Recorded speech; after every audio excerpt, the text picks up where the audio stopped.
2007 में 16 टीमों ने वर्ल्ड कप खेला।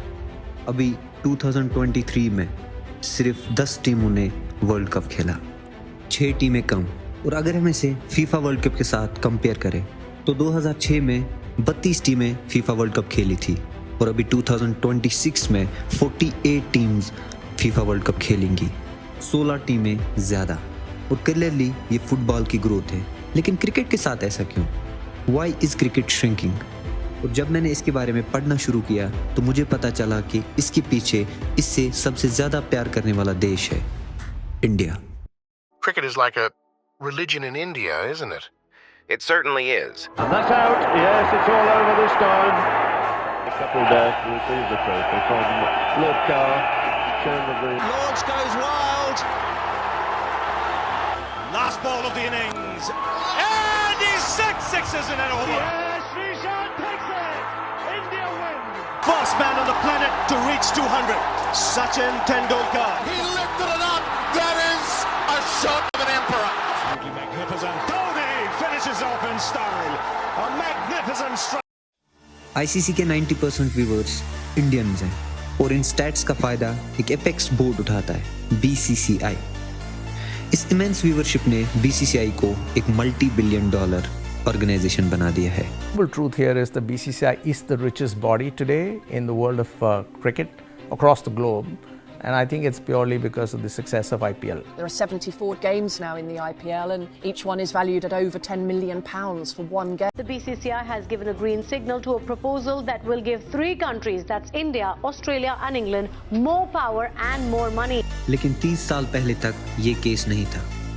30 साल पहले तक बीसीसीआई के पास अपने प्लेयर्स को सैलरी तक देने के पैसे नहीं थे। 30 साल पहले इंडिया वर्ल्ड क्रिकेट की सबसे वीकेस्ट टीम मानी जाती थी। 30 साल पहले तक इंग्लैंड इस खेल पर रूल कर रही थी। लेकिन एक इवेंट ने क्रिकेट का पूरा फ्यूचर बदल दिया और क्रिकेट इंग्लैंड की सरजमीन से हटकर इंडिया की सरजमीन पे आ गया। लेकिन इंडिया ने इस खेल को ऊंचाइयों पे ले जाने के बजाय इसको पैसे बनाने की मशीन की तरह इस्तेमाल किया। Let me tell you the story of how India degraded and killed the actual motto of cricket. Ladies and gentlemen, it is the day of the finals here at the Mecca of cricket, Lords, where the underdogs Indians will take on the mighty West Indians. 25th of June 1983 World Cup Finals, West Indies versus India। पिछले दोनों खेले गए world cups West Indies ने जीते थे और अपना तीसरा वर्ल्ड कप जीतने के लिए वो खड़े थे और सामने खड़ा था इंडिया।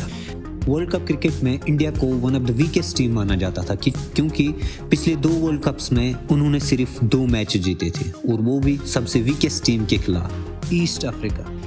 इस वर्ल्ड कप का अपना पहला ग्रुप मैच इंडिया ने वेस्ट इंडीज के खिलाफ खेला था और उस मैच को जीतकर उन्होंने अपने ग्रुप के ज़्यादातर मैचेस जीत लिए और होस्ट कंट्री इंग्लैंड को हराकर इंडिया फाइनल्स में पहुंच गई। सारी दुनिया शॉक थी, स्पेशली इंडियंस। और 25 जून को होने वाले फाइनल मैच की टिकट्स पाने के लिए इंडियंस हाथ पैर मार रहे थे और फाइनल से 2 दिन पहले बीसीसीआई प्रेसिडेंट एनकेपी साल्वे को एक बड़े इंडियन मिनिस्टर का फोन आता है। साल्वे साहब, मुबारक हो, इंडिया फाइनल में पहुंच गई। जी धन्यवाद। कहिए, हम आपकी क्या सेवा कर सकते हैं? इंडिया को अपनी आंखों से फाइनल में जीतते हुए देखना चाहते हैं, लेकिन टिकट नहीं मिल रही। फाइनल की 2 टिकट मिल जाते तो मजा आ जाता। जी बिल्कुल, हमारी टीम फाइनल में है। हमें एक्स्ट्रा टिकट नहीं मिलेंगे तो किसे मिलेंगे? लेकिन उनको टिकट्स नहीं दी गई। Can I get 2 extra tickets for finals, please? I beg your pardon, sir, but we have already given you your tickets. We can't provide you more tickets. अब यहाँ पे वो कुछ कर भी नहीं सकते थे क्योंकि इंग्लैंड का इस खेल पे राज था, वो इस खेल पे रूल कर रही थी। इस खेल को डिस्कवर भी उन्होंने ही किया था, इस खेल की कॉन्स्टिट्यूशन को भी उन्होंने ही लिखा था, इस खेल के रूल्स को भी उन्होंने लिखा था और इस खेल को ग्रो कराने के लिए वर्ल्ड कप भी उन्होंने ही बनाया था।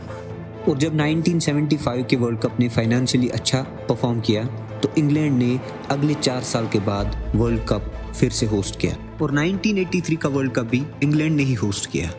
इंग्लैंड वर्ल्ड कप होस्ट करके बाकी दुनिया की क्रिकेट पे अपना जोर दिखाती थी।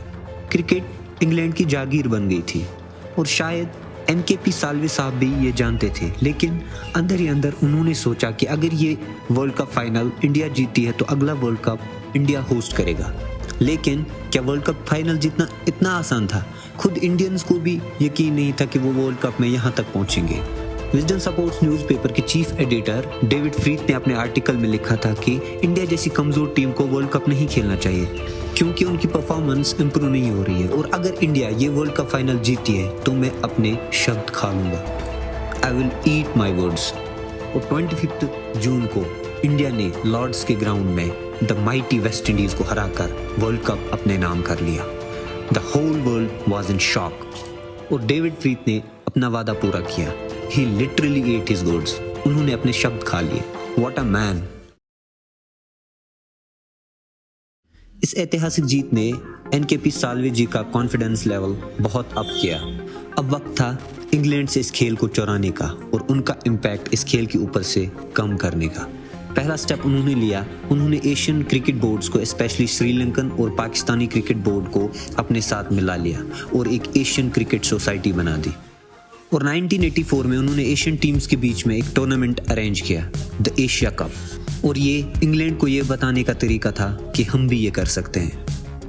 लेकिन अगला जो वर्ल्ड कप था उसको होस्ट करने के लिए इंडिया के पास पैसे नहीं थे, तो उन्होंने पीसीबी यानी पाकिस्तान क्रिकेट बोर्ड को अप्रोच किया और उनको बोला कि हम ये वर्ल्ड कप साथ में होस्ट करते हैं। और अंबानी जी को अप्रोच किया कि आप इस वर्ल्ड कप को स्पॉन्सर करो, and Ambani agreed to that. उन्होंने इस वर्ल्ड कप को स्पॉन्सर करने के लिए पैसे ऑफर किए।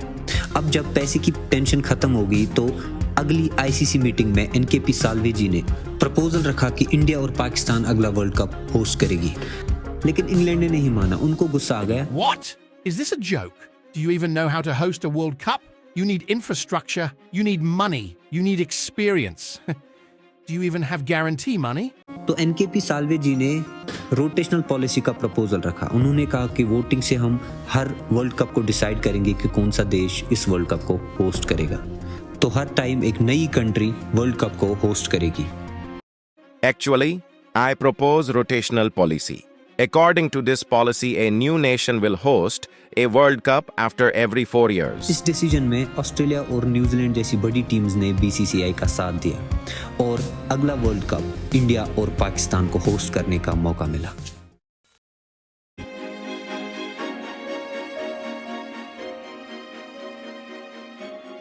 दो टिकटें ना मिलने के कारण एनकेपी साल्वे ने 1983 में कसम खाई थी कि वो इंग्लैंड से वर्ल्ड कप होस्टिंग छीन कर इंडिया में ले आएगा, और उन्होंने अपनी कसम पूरी भी कर ली। और 1987 का वर्ल्ड कप इंडिया और पाकिस्तान ने बड़े जोरों शोरों से होस्ट किया, लेकिन बीसीसीआई ने कुछ भी पैसा नहीं बनाया। 1983 का वर्ल्ड कप जीतने के बाद भी इंडियन प्लेयर्स की salary 200 rupees per day allowance और 1500 रुपीज़ मैच फीस थी। फिर 1991 में बीसीसीआई को सोने के अंडे देने वाली मुर्गी मिल गई। Historic occasion in South African sports. South African cricket is returning to official international cricket after 21 years. Thanks to south African team 21 सालों के बाद क्रिकेट में वापस लौटने वाली थी और अपना पहला 3 मैच वनडे सीरीज वो इंडिया के साथ खेलने वाली थी। इस सीरीज से पहले साउथ अफ्रीका के क्रिकेट एडमिनिस्ट्रेटर अली बकर ने बीसीसीआई के चेयरमैन जगमोहन दालमिया को फोन लगाया। Mr. Dalmia, who is going to broadcast these matches in India? Doordarshan, they broadcast our all matches. Nice. How much Doordarshan is paying you? You mean money? Yes. Mr. Bakar, it is not like that. Doordarshan doesn't pay us. Actually, we pay them for broadcasting our matches. Doordarshan does the production and we BCCI make money with ticket sales and ground ads. What? Mr. Dalmia, don't you know that you own the broadcast rights of your matches and not any television channel? What? Yes. Many people in South Africa are interested in these matches. You should talk to the broadcasters in South Africa and discuss the price for your broadcast rights. You will get quite a well. ये बात सुन के दालमिया जी की आंखें चमक उठी। उन्होंने south Africa state television channel को इस सीरीज के राइट्स करीब $2 लाख में बेचे। कुछ सालों पहले बीसीसीआई के पास अपने प्लेयर्स को सैलरी तक देने के पैसे नहीं थे, and now Just imagine they have this golden goals, television rights. और उसी साल पीएम मनमोहन सिंह ने इंडिया का मार्केट खोल दिया और फॉरेन कंपनीज इंडिया में इन्वेस्ट करने लगी और साथ ही साथ वो अपने प्रोडक्ट्स को इंडिया में मार्केट भी करना चाहती थी और इंडिया में क्रिकेट से ज़्यादा तो कुछ देखा ही नहीं जाता था। देखो खूब क्रिकेट देखो। और सैटेलाइट टेलीविजन की वजह से इंडिया के छोटे छोटे गाँव में भी अब क्रिकेट देखने लगे। It was great for foreign companies and BCCI। और 1993 में BCCI ने इंग्लैंड टूर ऑफ इंडिया के राइट्स TWI को $6 लाख में बेचे और in the same year TWI ने हीरो कप के राइट्स $5.5 लाख में BCCI से खरीदे। और दूरदर्शन जो एक दिन BCCI से एक मैच दिखाने के $5 लाख लेती थी, उन्होंने 5 साल के ब्रॉडकास्टिंग राइट्स BCCI से खरीदे $54 मिलियन में। And in no time BCCI दुनिया की one of the richest board बन गई। लेकिन पैसे आने के बाद चीज़ें बदल गई। अब रोटेशनल पॉलिसी के हिसाब से 96 का वर्ल्ड कप इंग्लैंड को होस्ट करना था, लेकिन 96 में मार्क मैस्करेनस नाम के एक आदमी ने BCCI को एक ऑफर रख दी कि अगर इंडिया इस वर्ल्ड कप को होस्ट करेगी तो मैं उन्हें ब्रॉडकास्टिंग के $14 मिलियन देने के लिए तैयार हूँ। और इंडिया ने लिटरली एसोसिएट्स को इंग्लैंड से ज़्यादा गारंटी मनी का ऑफर रख दिया और 96 वर्ल्ड कप की होस्टिंग पाली। No morals, only money. लेकिन जब ऑस्ट्रेलिया और न्यूजीलैंड ने श्रीलंका में मैच खेलने से मना कर दिया तो BCCI के एडमिन डालमेजी ने सोचा कि ICC का चेयरमैन एक एशियन को होना चाहिए। इंग्लिश क्रिकेट बोर्ड का प्रेसिडेंट ही हमेशा ICC का चेयरमैन बनता था, लेकिन जब एशियन टीम्स का इन्फ्लुएंस बढ़ा तो ICC चेयरमैनशिप के लिए इलेक्शंस होने लगी और क्लाइड वेलकॉट जो वेस्ट इंडीज क्रिकेट बोर्ड के क्लाइंट थे वो ICC के पहले नॉन इंग्लिश चेयरमैन बने। और 97 में जगमोहन दालवेजी ने इस इलेक्शन में हिस्सा लिया एंड ही वॉन। लेकिन कैसे? ICC के most of the permanent members English cricket board के सपोर्टर्स थे, लेकिन इस इलेक्शन में एसोसिएट टीम्स को भी एक वोट डालने का मौका दिया गया था, लेकिन उनके पास लंदन आकर वोट डालने के पैसे नहीं थे। तो डालमेजी ने उनकी टिकट्स कराई, उनके लिए ऑटो कराए और उनकी होटल बुकिंग खुद कराई। और इलेक्शन से एक रात पहले उन्होंने उनके लिए पार्टी रखी and when the results came out Jagmohan Dalmiya became the chairman of International Cricket Council. सुन के बहुत प्राउड फील होता है कि एक एशियन और वो भी इंडियन ICC के चेयरमैन बने। लेकिन पता है क्या, क्रिकेट ब्रिटिशर्स के हाथों में ही ठीक थी। हम इंडियंस ने इस गेम को बर्बाद करके रख दिया। Welcome back, folks. This the second test match between India and South Africa here at Port Elizabeth. Port Elizabeth Test 2001 India versus South Africa। ये इस 3 मैच टेस्ट सीरीज का दूसरा मैच था। मैच ड्रॉ हुआ, लेकिन मैच रेफरी डेनिस ने 6 Indian players पे excessive bullying के लिए बैन लगा दी, इंक्लूडिंग कैप्टन सौरव गंगोली। लेकिन सबसे शॉकिंग ये था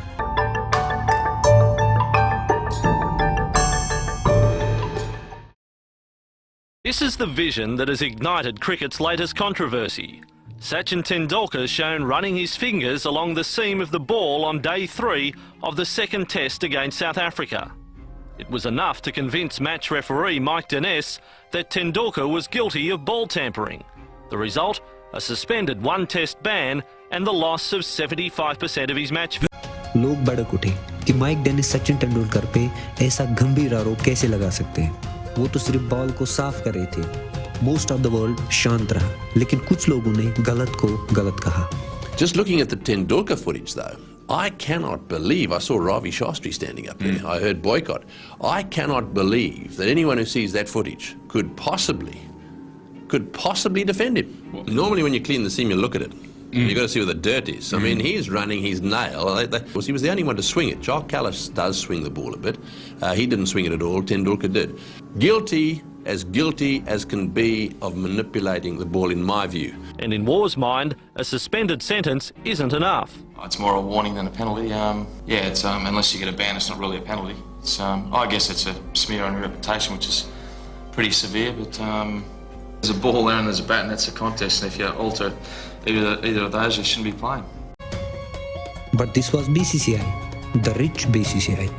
उल्टा BCCI ने ICC पे आरोप लगाया कि ये सारी एक्विजिशंस गलत हैं, आप माइक डेंस को मैच का रेफरी ना बनाएं। ICC ने BCCI की नहीं सुनी, लेकिन साउथ अफ्रीका ने सुन ली। उन्होंने अगला टेस्ट मैच ICC के बिना खेला और ICC ने इसे अनऑफिशियल डिक्लेयर कर दिया। It won't be officially recognised either in terms of countries' records or players' records. There won't be Test Match Championship points awarded. लेकिन पता है साउथ अफ्रीका ने इंडिया की क्यों सुनी?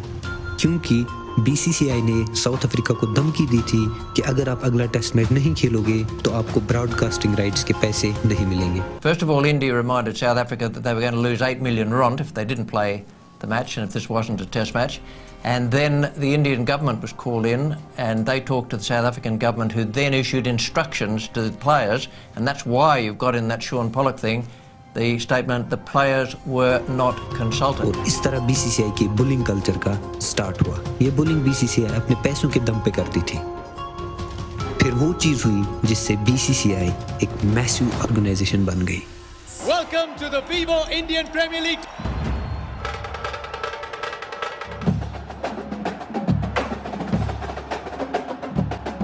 The humble truth here is the BCCI is the richest body today in the world of cricket across the globe, and I think it's purely because of the success of IPL. Look at this graph. IPL दुनिया का दूसरा सबसे बड़ा sports league है। इसकी worth $15 billion की है। लेकिन IPL दुनिया का ओनली T20 लीग नहीं है।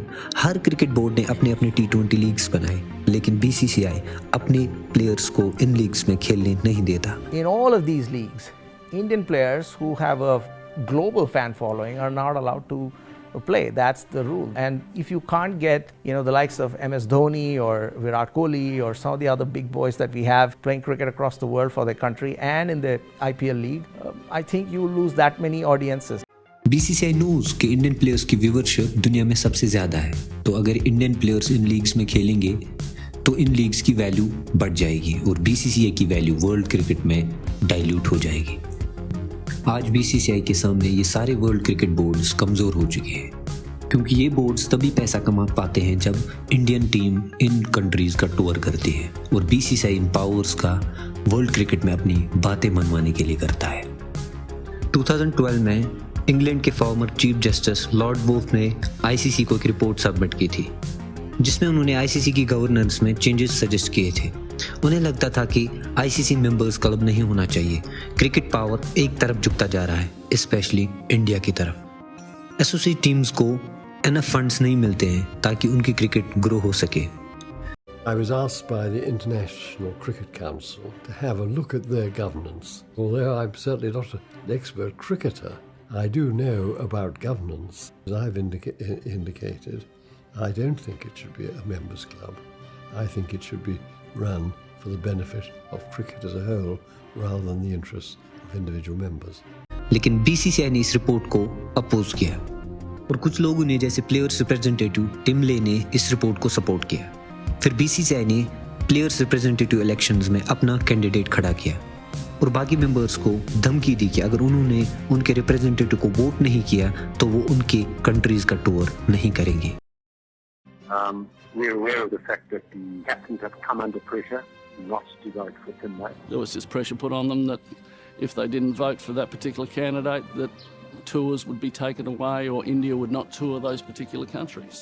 So when they were told that, who are they being told that by? Are they being told by their boards, by their individual boards, who obviously were feeling the pressure from BCCI. सिर्फ यही नहीं, ICC के farmer admin Arun लोगाट ने BCCI से differences की वजह से ICC को छोड़ दिया और जब साउथ अफ्रीका ने अरुण लोगाट को अपना एडमिन बनाने की कोशिश की तो BCCI ने साउथ अफ्रीका को सबक सिखाने के लिए In a development bordering on the absurd, the BCCI has reportedly threatened to pull out of the tour to South Africa later this year. अपना साउथ अफ्रीकन टूर छोटा कर दिया। इससे साउथ अफ्रीका को $1 मिलियन का नुकसान हुआ। पता है, जब पाकिस्तान और श्रीलंकन क्रिकेट बोर्ड को BCCI ने अपने साथ मिलाकर इंग्लैंड से क्रिकेट छीनी थी, आज उसी तरह BCCI ने बिग 3 का ग्रुप बनाया है, ऑस्ट्रेलिया और इंग्लैंड के साथ। The BCCI has given a green signal to a proposal that will give 3 countries, that's India, Australia and England, more power and more money. Meaning the BCCI and N. Srinivasan will take central leadership of all international cricketing affairs. The draft also proposes a new financial model with the big 3 set to have the lion's share. While the BCCI claims that this move is for the betterment of the game, it could just end up destroying world cricket as we know it. एक दिन BCCI ने कहा कि ICC का 75% revenue India की viewership से आता है, तो आईसीसी के रेवेन्यू का एक बड़ा हिस्सा बीसीसीआई को मिलना चाहिए।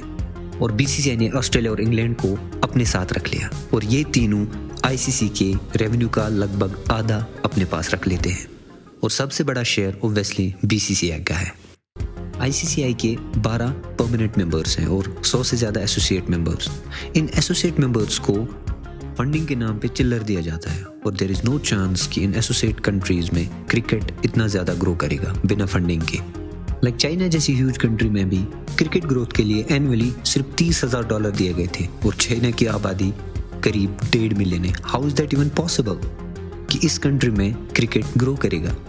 इवन फुल टाइम मेंबर्स को और कमज़ोर करने की कोशिश की जा रही है। बीसीसीआई अगले 5 सालों में सबसे ज़्यादा मैच सिर्फ टॉप टीम्स के साथ खेलेगी। जैसे वेस्ट इंडीज क्रिकेट बोर्ड का दिवाला निकल चुका है, 2 बार वर्ल्ड चैंपियंस रह चुकी टीम आज क्रिकेट वर्ल्ड कप के लिए क्वालिफाई भी नहीं कर पाई। This is only because lack of funds. Occasionally you might get 2 test matches or 3 test matches against a top team. So where that leave you as one of the teams below? It's ridiculous, you know. As far as the administrators of the game are concerned, don't care about West Indies cricket. ICC को BCCI run करता है, लेकिन इस खेल को grow करने के बजाय वो इस खेल को और छोटा करते जा रहे हैं सिर्फ पैसे कमाने के लिए।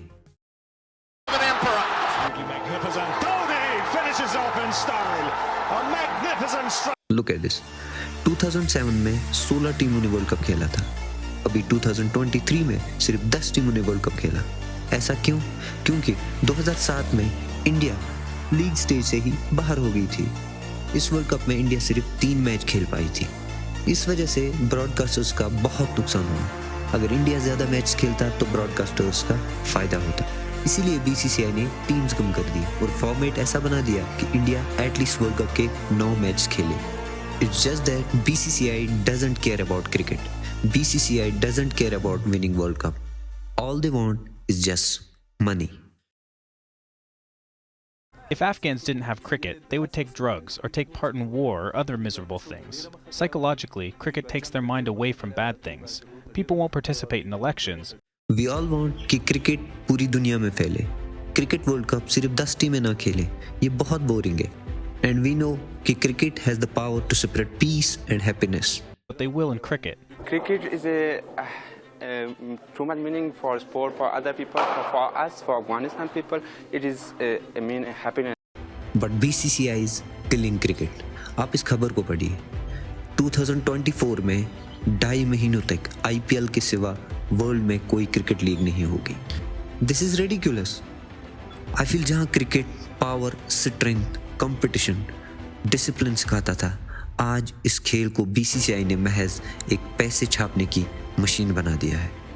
बीसीसीआई क्रिकेट को एक मूवी की तरह अपनी स्क्रिप्ट के हिसाब से चला रहे हैं, and they are taking this beautiful game towards death.